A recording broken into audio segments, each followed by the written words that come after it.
මේ ස්ක්‍රීන් එකේ ඔයාලට පේන්නේ Patreon එකේ මම ෂෙයා කරපු ට්‍රේඩ් එකක්. මේ ට්‍රේඩ් එක ප්‍රොෆිට් ටාගට් එක මම කොට රීච් කරා. හැබැයි මම වීඩියෝ එක මම සෙකන්ඩ් වීඩියෝ එක රෙකෝඩ් කරමින් ඉන්න ගමන් මේ ට්‍රේඩ් එක දුන්නේ. ඒ නිසා මම ට්‍රේඩ් එක මට මොනිටර් කරන්න බැරි නිසා මම ට්‍රේඩ් එකෙන් අයින් වුණා. මම ඒක Patreon එකට දැනුවත් කරලා තමයි අයින් වුනේ. ඉතින් මම අයින් වුණාට දැන් අපේ කමියුනිටි එකේ ANALYSTS දන්න අය ඉන්නවා. ඒගොල්ලෝ ට්‍රේඩ් එක දැක්කම ඒගොල්ලන්ට කොන්ෆිඩන්ට් නෑ. ඒගොල්ලෝ ට්‍රේඩ් එකේ ඉන්නවා. මේ මොහොත වෙනකොට හැබැයි මම නැතුව ට්‍රේඩ් එක ප්‍රොෆිට් ටාගට් එක රීච් කරපු එක තමයි ඔයාලට පේන ආබිට්‍රම් එකේ. ඉතින් මෙවැනි ට්‍රේඩ්ස් අපි ෂෙයා කරනවා නෙට්වර්ක් එකේ වගේම කමියුනිටි එක මේ වගේ ට්‍රේඩ්ස් වලින් ප්‍රොෆිට් ගන්නවා. අපි කමියුනිටි එකක් විදිහට හැමෝම දකින දේවල් මම දකින දේ මම ෂෙයා කරනවා. අනිත් අය නැත්තම් ට්‍රේඩ්ස් එන්ට්‍රීස් තිබ්බොත් මාව දැනුවත් කරනවා. ඒ හරහා Patreon එකේ මෙවැනි ලස්සන එන්ට්‍රීස් වලට අපි යනවා.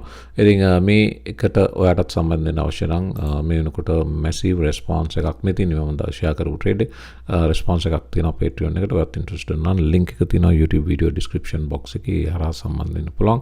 හැබැයි payments කරන්න USDT වගේ වෙන්න පුළුවන් කියලා ඔයාලා අහලා තිබ්බා. USDT බෑ. credit card, Mastercard, Visa වගේම එහෙම නැත්නම් PayPal account එකක් හදාගෙන PayPal හරහා පුළුවන් සම්බන්ධ වෙන්න. ඉතින් Bitcoin price එක දිහා බැලුවොත් Bitcoin price එක තාම strongly hold කරන් ඉන්නවා. අර level එක bear market එකේ තවමත් crypto companies පීඩාව විඳින බව පෙන්වනවා. මේකට සාක්ෂියක් Robinhood කියන්නේ අපි දන්නවා popular crypto trading platform එකක්. crypto තරන්නේ මේකල stocks වලින් තමයි ඉස්සෙල්ලා market එකට ආවේ. Robinhood app එක නැත්නම් මේ network එක තවත් 70%කින් full time staff එක අඩු කරපු බව වාර්තා වෙනවා. මේ full time part time කතාව දන්නවනේ. full time කියන්නේ සතියකට පැය 24ක් සතියකට පැය 40ක් වැඩ කරන අය තමයි full time consider කරන්නේ. සමහර ආයතන වල පැය 35 32ක් full time විදිහට consider කරනවා. full time එකේ part time එකේ වෙනස ගොඩක් ආයතන වල insurance, health insurance, dental insurance, medical insurance වගේ coverage හම්බ වෙන්නේ full timers ලට ගොඩක් වෙලාවට part timers ලට ඒක නොලැබී යනවා. සමහර ආයතන වල part timers ලට දෙනවා. නමුත් පැය 30ට අඩු නම් part time විදිහට තමයි සලකන්නේ. දැන් ලංකාවෙන් වගේ එන ශිෂ්‍යෝ මේ විශ්වවිද්‍යාල ශිෂ්‍යෝ වගේ කැනඩාව ඉගෙන ගන්න එන අයට කලින් දීලා තිබ්බේ පැය 20ක විතර අවස්ථාවක් තමයි part time විදිහට වැඩ කරන්න ඉගෙන ගන්න ගමන්. නමුත් කැනඩාවේ labor market එකේ තියෙන අඩුකම හින්දා මේ අතකදී නීතිය වෙනස් කරලා ස්ටුඩන්ට්ස් ලටත් පුළුවනි 40 hours හෝ ඊට වැඩි වුණත් වැඩ කරන්න කැමති නම් ඒක හොඳ තත්ත්වයක්. අතරම දැන් ඉගෙන ගන්න ගමන් අපේ ළමයි මේ හැවිල්ලා ඊට පස්සේ අර කාලේ වැඩ කරලා අමතර ආදායමකුත් වාගෙන සමහර අය ගෙවල් වලටත් උදව් කරන තත්ත්වයක් තියෙනවා. ඉතින් ඒක හොඳ තත්ත්වයක්. ඉතින් ඒකසේ තත් Robinhood එක තාම bear market එකේ පීඩාවෙන් විඳින බව මේ ආයතන වල revenues අර තරම් grow නොවන බවත් ඒකේ company එකේ මේ retention එක සඳහා sustain කරන්න අවශ්‍ය නිසා full time employees ලා 7%කින් කප්පාදු කරපු බව වාර්තා වෙනවා. block ආයතනයයි Coinbase ආයතනය මෑතකදී රිසර්ච් එකක් කරලා ලස්සන තොරතුරු ටිකක් හොයාගෙන තිනවා. ඒ තමයි US එකේ Fortune 500 top 100 corporations companies web3 වලට කොච්චර දුරට ඉන්වෝල්ව් වෙලා තියෙනවද කියන එක සම්බන්ධයෙන් මේකෙදී තොරතුරු විශාල තොරතුරු ගණනාවක් අනාවරණය වැදගත්ම තොරතුරු තමයි මේවා තමයි crypto adopt වෙනවා කියන හොඳ news. මේවා bullish news අතරම long term bullish news. More than half, 52ක් Fortune 100 companies crypto සම්බන්ධයෙන් සොයා බැලූ බව, crypto වලට සම්බන්ධ වෙන්න විදි හොයා බැලූ බව වාර්තා වෙනවා. ඇමරිකාවේ top companies වලින් 52ක් 100න්. ඒ වගේම blockchain opportunities, web3 initiatives වගේ 2020 ඉඳලා ඊට පස්සේ මේ Fortune 100 companies 60ක් විතර මේ වැඩේට සම්බන්ධලා තියෙන්නේ 2022 බව වාර්තා වෙනවා. charts කීපයක්ම තියෙනවා මේගොල්ලන්ගේ සම්බන්ධයෙන්. මේ තියෙන Fortune 100 companies quarterly breakdown of initiatives by stage. ඒ මේ 2020 quarter 1, 20 quarter 2, 20 quarter 3 ආදී වශයෙන් මේ light blue එකෙන් පෙන්නන්නේ development stage එකේ තියෙන ප්‍රතිශතය, dark blue එකෙන් පෙන්නන්නේ publicly launch කරපු ප්‍රතිශතය. ඒතකොට 2020 quarter 1 වගේ තියෙන්නේ ගොඩක් light blue පැත්තේ. හැබැයි දකුණු පැත්තට එනකොට 2022 23 වෙනකොට මේ dark blue පැත්ත percentage එක වැඩි වෙනවා. 67 දක්වා ගොඩක් companies ඒගොල්ලන්ගේ projects finalize කළ බව වාර්තා වෙනවා. ඒ වගේම Fortune 100 web3 investors by number of deals. දැන් මේකේ කොච්චර deals දාලා තියෙනවද? ගෝ සිටි බැංකුව ඒ වගේ වැඩසටහන් 19කට, Google ඒ වගේ 18කට, Goldman Sachs, Microsoft, IBM, JP Morgan, American Express ආදී වශයෙන් මේ දෙවන්ත US Amazon දෙකකට සම්බන්ධ වෙලා තිනවා. දවන්ත US corporations මේ web3 investments වලට සම්බන්ධ වෙච්ච බව පැහැදිලිව වාර්තා වෙනවා. ඉතින් දැන් මේ centralized ඒවා decentralized ඒවට invest කරන එක අලුත්ම trend එක බවට පත් වෙලා තිනවා. මේ chart එකෙත් පෙන්නන්නේ ඒක තමයි. Total NFT collections released by major companies. Nike NFT collections 14ක් release කරලා තිනවා. Time magazine එක 7යි. Dolce Gabbana කියන්නේ D&G කියන්නේ brand එකක්. ඒගොල්ලෝ 4යි. Adidas 3යි. Gucci 2යි. තව මේ Bud Light, Lacoste, Pepsi වගේවත් තව මේ වගේ reputed brands NFT collections වලට සම්බන්ධ වුණ බව වාර්තා වෙනවා. ඉතින් හැම පැත්තෙම මේ crypto adopt වෙන බව අපිට පේන්න තියෙනවා. අද අඟහරුවාදා 27 වෙනිදා 29 තීරණාත්මක දිනයක්. 29 කියන්නේ බ්‍රහස්පතින්දා දිනය. EU European Union එකේ landmark crypto rules බලාත්මක වෙන්නේ 29 වෙනි බ්‍රහස්පතින්දා සිට EU's landmark crypto rules come into force. මේක Thursday සිද්ධ වෙන බව වාර්තා වෙනවා European Union එකේ අර ජනප්‍රිය MiCA regulations. එතකොට MiCA regulations වල 2.0 එකක් ගැනත් මේ වෙනකොට කතා වෙනවා. මේ MiCA එනවත් එක්කම stable coins එමත් අදට regulate වෙන බව වාර්තා වෙනවා. වගේම මේක ආව කියලා අද ඇවිල්ලා හෙට බ්‍රහස්පතින්දා වෙලා සිකුරාදා ඉඳලා නීති බලාත්මක වෙන්නේ නැහැ. එතන ඉඳලා අවුරුද්ද කාලයක් දීලා තිනවා.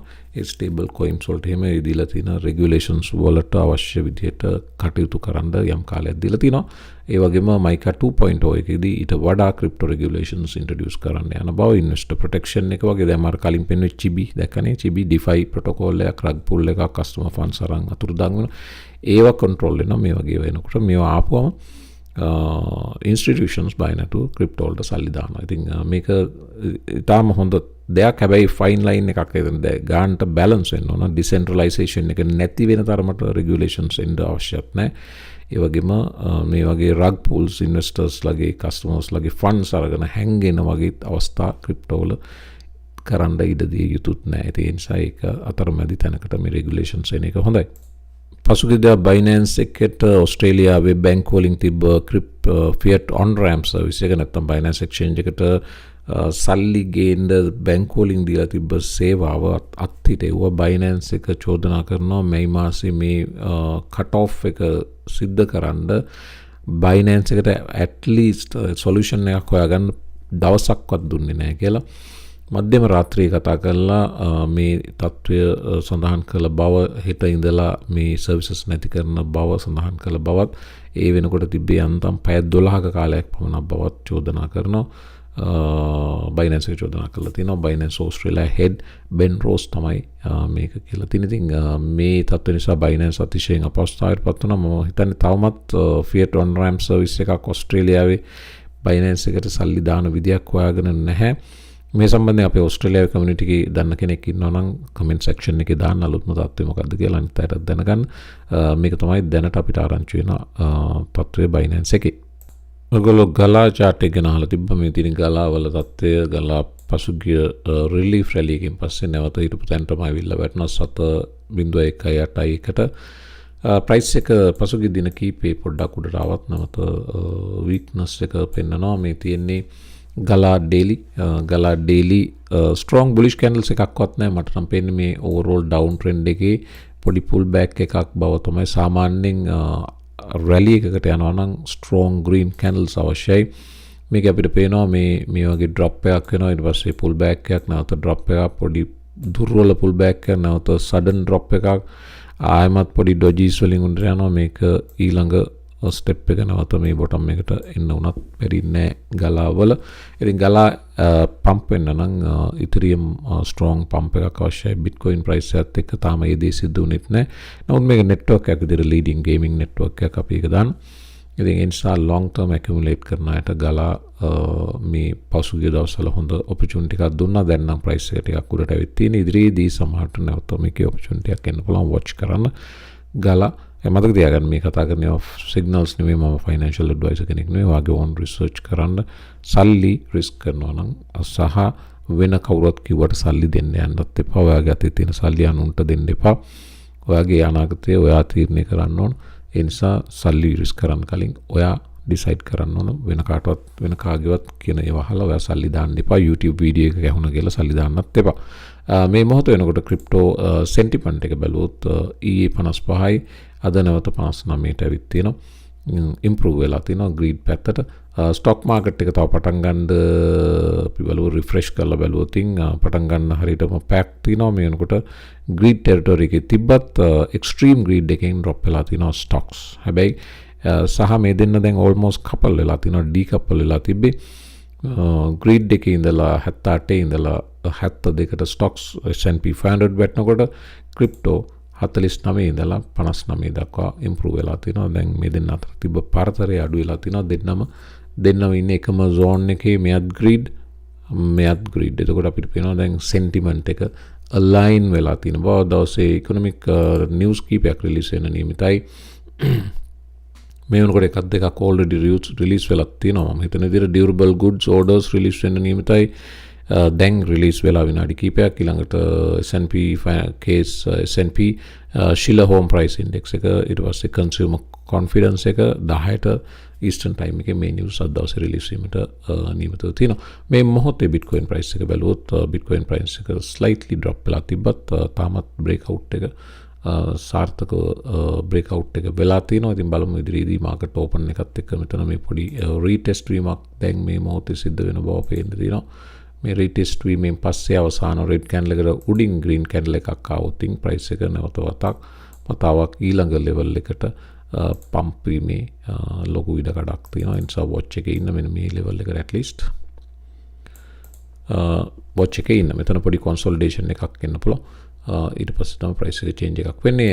මේ මොහොත වෙනකොට 0.5 up 1.19 trillion market cap එක අද දවසේ top ගේන විදිහට දැන්ටත් තියෙන Bitcoin cash compound අංක 2, BSV අංක 3, Arbitrum අංක 4. losers ලා ඉන්නේ BitDAO about 7% down, Near Protocol 5% down, Algorand 3% down, Stacks 3% down. ඕක තමයි තත්ත්වය. ඉතින් මම වීඩියෝ එක හමාර කරන්නම්. channel එක subscribe කරලා නැත්නම් subscribe කරලා help කරන්න community එක grow කරන්න. වගේම Patreon එකට date wait කරන්න interested නම් ඒකටත් සම්බන්ධ වෙන්න. එම්නම් වීඩියෝ එක හමාර කරන්න. හමු වෙමු අලුත් වීඩියෝ එකක් එක්ක. සුබ දවසක්.